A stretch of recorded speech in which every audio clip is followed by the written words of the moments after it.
నెల 27న జరిగే ఆదిలాబాద్ మెదక్ కరీంనగర్ నిజామాబాద్ పట్టభద్రుల ఎమ్మెల్సీ ఎన్నికలు కాంగ్రెస్ పార్టీ బలపరిచిన ఉట్నూరి నరేందర్ రెడ్డిని మొదటి ప్రాధాన్యత ఓటు వేసి గెలిపించాలని సిపిఐ జిల్లా కార్యదర్శి ముడుపు ప్రభాకర్ రెడ్డి పిలుపునిచ్చారు.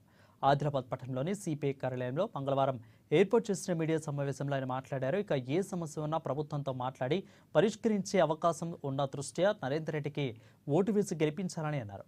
బీజేపీని గెలిపిస్తే వచ్చేదేమీ లేదని అన్నారు. కేంద్రం ఇప్పటివరకు ఎలాంటి అభివృద్ధి చేయలేదని, ఉద్యోగాలు ఇవ్వలేదని అన్నారు. పార్టీ అభిమానులు కానీ మా ఓటర్స్ కానీ అంటే ప్రముఖ న్యాయవాదులు, ప్రభుత్వ ఉద్యోగులు, ఉపాధ్యాయులు, గ్రాడ్యుయేట్ చేసి మరి ప్రైవేట్ ఉద్యోగులు పనిచేస్తున్న వాళ్ళు కానీ ఇంకా రకరకాల గ్రాడ్యుయేట్కు మేము సిపిఐ పార్టీ తరఫున విజ్ఞప్తి చేయడం జరిగింది. దాదాపు వారం రోజులుగా ఈ వారం రోజులలో ప్రతి ఒక్కరు అనేది ఏంటంటే ఇవాళ గ్రాడ్యుయేట్కు ఎలిజిబిలిటీ మొదటి ఉద్యోగం మరి ఇవాళ టీఆర్ఎస్ పార్టీ కానీ బీజేపీ కేంద్రంలో కానీ ఏ ఒక్క ఉద్యోగం రాష్ట్రంలో దేశంలో ఇవ్వలేకపోయారు. వాళ్ళిద్దరు ఇలా కాంగ్రెస్ ఆదిలాబాద్ పట్టణంలోని ప్రభుత్వ